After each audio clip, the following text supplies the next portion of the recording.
CDL has yet again found a way to help maple syrup producers. Our goal: simplify your maple sugaring operation while saving you time.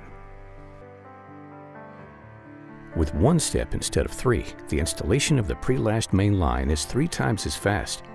Plus, the high-tension main wire is of superior quality and the lashing wire is stainless steel.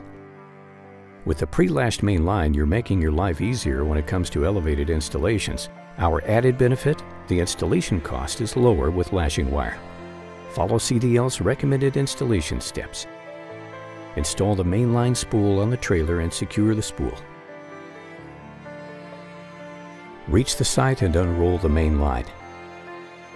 Thanks to the quality of assembly, the tubing slides easily on the ground and will not catch, even on uneven terrain. Use orange tape to mark the layout of the collection path. This path must be straight or zigzag between trees across long radiuses to minimize friction from the bark of the trees during unwinding.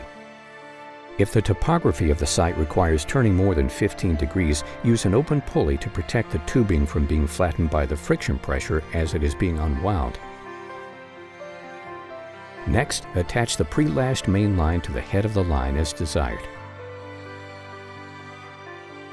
Install a clamp on each end of the collector to keep the wire in place.